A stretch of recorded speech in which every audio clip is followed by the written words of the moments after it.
Martin Erickson stood on his porch, coffee mug clutched so tightly in his hand that his knuckles had turned white. He watched in disbelief as a stranger's BMW slowly rolled up his curved driveway, parked next to his hydrangea bushes, and disgorged a family of four who proceeded to stroll down the walking path that led to the community lake. The father of the group actually waved at Martin as if this were the most normal thing in the world, parking in someone else's driveway without permission. This was the 8th car this weekend. The 8th. When Martin had purchased the sprawling Colonial on Lakeview Drive 18 months ago, the extra-wide driveway that curved gracefully from the street to his 3-car garage had been one of the selling points. The real estate agent had gushed about how it provided stately approach aesthetics and ample guest parking. What she conveniently failed to mention was that for decades, residents of the Whispering Pines subdivision had been using it as a public parking lot for lake access. Martin set his coffee down on the porch railing and marched inside to retrieve the letter that had arrived yesterday, the final straw and what had become a mounting battle with the Whispering Pines Homeowners Association. He unfolded the official-looking paper with its embossed letterhead and reread the paragraph that had made his blood pressure spike.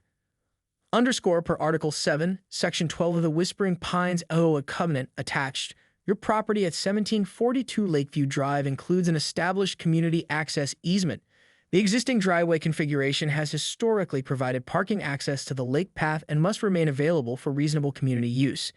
Any attempt to restrict said access will result in covenant violation penalties of $100 per day underscore.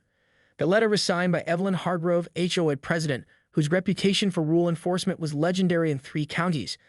Martin had made her acquaintance exactly once at the mandatory new homeowner welcoming committee meeting, where she'd spent 45 minutes detailing the approved mailbox designs and shrub trimming schedules with the intensity of someone explaining nuclear launch codes. Martin's phone buzzed with a text from his sister Rebecca. Underscore, did you get the HOA letter? That's insane. What are you going to do, underscore? What was he going to do? Martin had spent $875,000 on this house, stretching his budget to the breaking point after the tech startup he helped build was acquired. This property was supposed to be his reward after years of 80-hour work weeks and ramen noodle dinners. Now he couldn't even use his own driveway without playing parking attendant to strangers who left beer cans and fast food wrappers behind. He'd already tried the reasonable approach. First came the polite private property sign, which disappeared overnight. Then came the more direct no lake access parking sign, which prompted an immediate covenant violation notice and $250 fine for unapproved signage. His attempt to schedule a meeting with the HOA board had been met with a terse email stating that established easements are not subject to review. The BMG family returned from the lake, piled into their car, and reversed down his driveway, crushing the corner of a flower that Martin had planted just last week. They didn't even slow down. Martin took a deep breath, pulled out his phone, and began searching. First, he looked up homeowner rights against HOA and then property easement challenges. His searches quickly evolved to how to fight unfair HOA rules, and finally, after watching the 3rd car of the day pull into his driveway, creative revenge against unreasonable HOA demands. That's when he saw it, a forum post titled Malicious Compliance, How I Made My Driveway Technically Accessible but Practically Unusable. Martin's lips curved into a slow smile. If the HOA insisted his driveway was a public amenity, perhaps it was time to take them at their word and give the community an amenity they'd never forget. He picked up his phone and dialed. Hello, Wayne. It's Martin from the poker group. You still have that brother-in-law who works in golf course construction? I need to quote him on something unusual. 3 days after his revelation, Martin sat in his home office, surrounded by printouts of local ordinances, HOA bylaws, and most importantly, golf course design specifications. He'd taken 2 personal days from work to formulate what his friend Wayne had dubbed Operation Sandtrap. The plan was audacious, technically legal, and guaranteed to make Evelyn Hargrove's perfectly coiffed hair stand on end. You're absolutely sure this doesn't violate any covenant provisions? Martin asked Wayne, who was sprawled in the leather chair across from him, examining a detailed rendering of Martin's property. Wayne, a real estate attorney who'd made it his personal mission to find loopholes in HOA regulations after his own battle over an unauthorized garden gnome, grinned broadly. I've gone through the covenant line by line. Article 7, Section 12 establishes the easement for reasonable community access, but says nothing about the surface material of the driveway. Article 9, which covers landscaping and hardscaping specifications, explicitly permits decorative landscape features including water elements, stone formations, and natural materials. He tapped the diagram triumphantly. A sand trap is, by definition, a decorative landscape feature utilizing natural materials. You're not blocking access, you're enhancing the aesthetic appeal of the community with a golf-inspired design element. Martin couldn't help but smile. And the drainage system, completely up to code, actually exceeds the requirements. We'll file the permits tomorrow morning. The doorbell rang and Martin went to answer it. A short, balding man with a clipboard stood on his porch, squinting against the afternoon sun. "Mr. Erickson, I'm Dale Hoffman, Whispering Pines Architectural Review Committee. We've received reports that you've been consulting with landscape contractors." His tone suggested this was roughly equivalent to consorting with known criminals. Martin stepped outside, closing the door behind him. "That's correct. I'm planning some landscape upgrades. I believe the covenant gives me the right to beautify my property." Dale's eyes narrowed. "Any modifications require committee approval. You'll need to submit forms ARC-1 through ARC-7, along with detailed plans and material samples. The review process takes 6 to 8 weeks. Martin pulled a thick envelope from his back pocket and handed it to the stunned committee member. "Already prepared. You'll find everything in order, including notarized affidavits confirming compliance with all relevant provisions. I've also included the expedited review fee." Dale fumbled with the envelope. "Well, this is unusual." "I'm nothing if not thorough," Martin replied pleasantly. "You'll also note that I've included Form ARC-8, which according to Bylaw 17.3 allows for provisional approval for projects that enhance water management and natural habitat features. Since my project includes both elements, I can begin work while awaiting final approval." Dale's mouth opened and closed several times, making him look remarkably like one of the koi fish in the community pond. That's not how it typically works." "I'm just following the covenant to the letter," Martin said. "I hate to be accused of violating any regulations." After Dale departed, visibly flustered, Wayne emerged from his hiding place in the kitchen. "That was beautiful, man. Absolutely beautiful. Did you see his face when you handed him that envelope?" Martin nodded, feeling a surge of satisfaction. Phase 1 complete.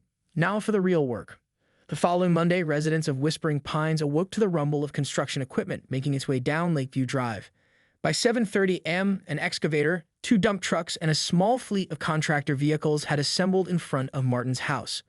Workers in high-visibility vests began unloading survey equipment and marking the driveway with colorful spray paint. By lunchtime, a crowd had gathered to watch as the asphalt of Martin's once conventional driveway was carefully removed section by section. Neighbors whispered among themselves, smartphones recorded videos, and someone, Martin strongly suspected it was Evelyn Hargrove herself, called the police to report unauthorized construction. When Officer Jimenez arrived, Martin was ready with permits, approvals, and contractor licenses, all neatly organized in a 3-ring binder. "Everything seems to be in order," the officer said, glancing from the paperwork to the growing pit that had once been Martin's driveway. "Mind if I ask what exactly you're building?" Martin smiled. "I'm implementing a specialized water management system combined with a decorative natural landscape feature. It's fully compliant with both county regulations and HOA guidelines." "It looks like you're turning your driveway into a hole." "A landscape feature," Martin corrected politely, "with appropriate drainage infrastructure." The Emergency Architectural Review Committee meeting was held in the Whispering Pines Community Center, a building that managed to combine the charm of a government office with the comfort of a high school gymnasium. Martin arrived 15 minutes early, dressed in a crisp button-down shirt and chackies, carrying a leather portfolio filled with documentation and a USB drive containing a meticulously prepared presentation. The room was already half full with curious neighbors, and Martin recognized several faces from the crowd that had gathered to watch his driveway's transformation. In the front row sat Evelyn Hargrove, surrounded by what Martin had come to think of as her inner circle, 4 committee members who seemed to vote in lockstep on all HOA matters. "Mr. Erickson," Evelyn said, her voice carrying across the room though she hadn't bothered to stand, "I trust you're prepared to explain exactly what you're doing to your property." "I'd be delighted to," Martin replied with a smile that didn't quite reach his eyes. "In fact, I've prepared a comprehensive presentation." Evelyn's eyes narrowed. "This isn't a TD talk, Mr. Erickson. This is a serious matter regarding covenant violations." "I'm taking it very seriously," Martin assured her. "That's why I brought all the relevant documentation showing that my project is in full compliance with every applicable regulation." The meeting officially began 10 minutes later with Martin called to the front to explain his project. He connected his laptop to the projector and launched into a presentation that would have impressed his former corporate colleagues. "As you can see from these renderings," Martin explained, advancing to a slide showing a professional landscape design, "I'm implementing what's called a decorative sand feature with integrated drainage system. It's essentially a specialized landscape element that serves both functional and aesthetic purposes." "It looks like a golf course sand trap," said Gerald Watson, a retired accountant who served as the committee's treasurer. That's a fair comparison, Martin acknowledged. The design does incorporate elements similar to those found in golf course architecture. However, this is a fully functional water management system designed to address the significant foot and vehicle traffic my property receives due to the community access easement. He clicked to the next slide, which showed a cross-section diagram of the construction. The design includes a comprehensive drainage system that exceeds county requirements by 27%. The specialized sand layer is engineered to support occasional vehicle traffic while providing optimal drainage during heavy rainfall. And how exactly does this comply with the covenant's requirement for reasonable community access? Evelyn asked, her voice dripping with skepticism. Martin smiled. I'm so glad you asked. He clicked to a slide titled Covenant Compliance with bullet points highlighting specific sections of the HOA regulations. According to Article 7, Section 12, my property must maintain reasonable community access to the lake path. Nothing in this section specifies the surface material of that access point. He advanced to the next slide. Furthermore, Article 9, Section 3 explicitly permits decorative landscape features utilizing natural materials and even encourages water management innovations that enhance property values. My project satisfies both requirements. A murmur ran through the crowd as Martin continued methodically addressing every possible objection with specific references to the covenant, county regulations, and environmental benefits. By the time he finished his 20-minute presentation, several committee members were flipping frantically through their copies of the HOA bylaws, looking increasingly frustrated. Let me be clear, Evelyn said when Martin concluded, you've turned your driveway into a giant sandbox. A specialized permeable surface with integrated drainage, Martin corrected politely. And yes, it does contain a specific grade of sand approved for both decorative and functional applications. The installation will be completed tomorrow with the addition of several attractive native plant species around the perimeter. Gerald Watson leaned forward. But how will people park there and access the lake? Martin's smile widened. That's the beauty of this design. The area remains fully accessible as required by the covenant. Anyone can drive onto it. I've even installed a helpful sign explaining the proper technique for driving on this type of surface. The sign, as Martin well knew but didn't mention, included warnings about proper tire pressure, recommended driving speed, under 3 miles per hour, and the suggestion that vehicles with low ground clearance might find alternate parking advisable. Evelyn Hargrove sat rigidly on Martin's living room sofa, her untouched coffee growing cold on the coaster in front of her. Through the large front window, the gleaming expanse of sand that had replaced Martin's driveway was clearly visible, a monument to malicious compliance that had become the talk of Whispering Pines and, thanks to social media, 3 neighboring communities. I'll be direct, Mr. Erickson, Evelyn said, her fingers tightening around her designer handbag. Your landscape feature is causing considerable disruption to our community. Martin took a sip of his coffee. That's interesting. I haven't received any complaints. In fact, several neighbors have complimented the design. Mrs. Abernathy from across the street said it reminds her of the Zen gardens she saw in Kyoto. 2 cars have already become stuck in it, Evelyn countered. Yes, despite the clearly posted instructional sign explaining proper navigation techniques, Martin replied. I even installed the helpful extraction point with a winch system. Free of charge, I might add, though the covenant doesn't require me to provide vehicle recovery services. The extraction point had been Wayne's idea, a reinforced post at the edge of the sand feature with a hand-operated winch system and laminated instructions for use. The sign read, Community Sand Feature Vehicle Recovery Station. Please reset after use. Evelyn's lips pressed into a thin line. The board has consulted our attorney. We've determined that while your installation may technically comply with the letter of our regulations, it violates the spirit of the community easement. The spirit, Martin repeated thoughtfully. I don't believe there's a section in the covenant addressing spirits. Perhaps you could point me to the relevant coastly guidelines. This isn't a joke, Mr. Erickson. I couldn't agree more, Martin said, his voice hardening slightly. Nothing about this situation is funny to me. Not the strangers using my property without permission, not the trash they leave behind, not the damage to my landscaping, and certainly not the HOA's insistence that I must provide free public parking without compensation or choice in the matter. He leaned forward. But I've been a good sport. I maintained full technical compliance with the covenant while implementing a creative solution to an untenable situation. I believe that demonstrates my commitment to being a team player. Evelyn set her handbag on the coffee table with deliberate care. The board is prepared to offer a compromise. I'm listening. We will amend the covenant to clarify that the easement applies only to the footpath portion of your property, specifically a 5-foot wide strip along the southern boundary. You will be permitted to restrict vehicle access to your driveway, provided you maintain clear signage directing lake visitors to the appropriate public parking area 2 blocks away. And in exchange, Martin asked, knowing there would be a catch, you will immediately restore your driveway to a conventional paved surface. Martin pretended to consider this. That sounds reasonable. However, there are a few details we should address. He reached for a folder on the coffee table and extracted a document. I've taken the liberty of drafting a conditional acceptance of your proposal. Evelyn's eyebrows rose as Martin handed her the paper. You'll note, he continued, that I'm requesting reimbursement for my expenses in creating and then removing the sand feature, as these costs were incurred solely due to the ambiguous wording in the original covenant. Reimbursement? Evelyn's voice rose an octave. The HOA is not responsible for your ill-advised landscaping decisions. My fully compliant landscaping decisions, Martin corrected gently, made necessary by the HOA's insistence that my private driveway must function as public parking. Additionally, I'm requesting a formal acknowledgement that the original interpretation of the easement was overly broad. Evelyn's face flushed. The board will never agree to admit any error. Then perhaps you prefer to maintain the status quo, Martin suggested. My sand feature is fully compliant after all, and I've already ordered a lovely information plaque explaining its design, inspiration, and ecological benefits. I'm thinking of hosting weekend tours for landscape architecture students. You're being unreasonable. Am I? Let's review. For months, I had strangers parking in my driveway, damaging my property and leaving trash behind. When I attempted to address the issue, I was threatened with daily fines. Now that I've found a creative solution that complies with all regulations, the HOA suddenly wants to renegotiate terms. Martin shrugged. If anyone's being unreasonable, I don't think it's me. Evelyn stared at him for a long moment, then abruptly stood. I'll need to discuss your counteroffer with the board. 6 months had passed since the Great Sand Trap Saga, as it had come to be known in Whispering Pines. Martin's driveway had been restored to a conventional paved surface, albeit with premium materials and expert craftsmanship, all fully documented and reimbursed by the HOA as per their agreement. The infamous sand feature lived on only in internet legend and in the small framed photo Martin kept on his mantle, a memento of his finest moment of creative problem-solving.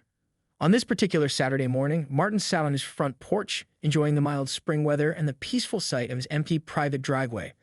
The newly installed tasteful wrought iron gate at its entrance, approved by the Architectural Review Committee in record time, stood as a quiet testament to his victory. Morning sand trap guy called Mrs. Abernathy as she walked her golden retriever past his house. Though his viral fame had faded in the broader world, within Whispering Pines the nickname had stuck, worn now as a badge of honor rather than mockery. Morning, Mrs. A, Martin replied with a wave. Beautiful day, isn't it? Absolutely gorgeous. Are you coming to the community meeting tonight? I hear there's going to be a vote on the new board members. Wouldn't miss it, Martin said with a smile.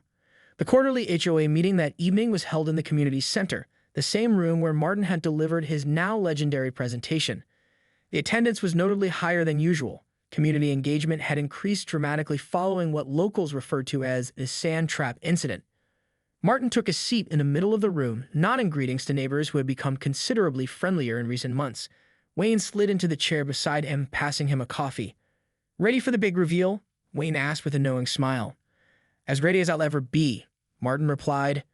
The meeting progressed through the standard agenda items, budget reviews, landscaping updates, and a heated discussion about the appropriate height of holiday decorations. Finally, they reached the election of new board members. As you know, said Gerald Watson, who was acting as interim president, Evelyn Hargrove resigned from the board 3 months ago to pursue other interests. This euphemism for quit in frustration after losing the sand trap battle drew knowing smiles from the assembled homeowners. We have received nominations for the open positions, and the candidates have been vetted according to our bylaws, Gerald continued. Before we vote, each candidate will have 2 minutes to address the community. Martin listened politely to the first few candidates, who offered the usual promises of property value protection and covenant enforcement. When his name was called, he made his way to the front of the room amid supportive murmurs and a few scattered claps. Good evening, neighbors, Martin began. For those who don't know me, I'm Martin Erickson. Some of you might remember me from the landscape feature I installed last year. This drew appreciative laughter from the crowd. I'm not running for the board because I have an axe to grind or because I want to rewrite all the rules. Actually, I believe in the value of well-designed community standards. What I don't believe in is rigid enforcement without consideration for context or rules that serve procedures instead of people. He paused, looking around the room. If elected, I promise to bring 3 things to the board: common sense, clear communication, and a commitment to finding solutions that work for everyone. Oh, and I solemnly swear never to turn the community pool into a sand trap. More laughter followed. When the votes were tallied an hour later, Martin had received more votes than any other candidate in Whispering Pines history. He was elected not only to the board but also to the position of vice president. "Congratulations, Mr. Vice President," Wayne said as they walked home after the meeting. "From sand trap rebel to establishment figure in 6 months. That's quite a journey." Martin chuckled. "I prefer to think of it as infiltrating the system to change it from within." "So what's your first order of business going to be?" Wayne asked. "Mandatory sand traps for everyone." "Very funny. Actually, I'm going to propose a covenant revision process. We need clearer language, simpler procedures, and an actual dispute resolution mechanism that doesn't involve contractors and viral internet fame." "Sounds reasonable, but not nearly as entertaining as your last solution." Martin smiled. "Sometimes the best victories are the quiet ones that make life better for everyone."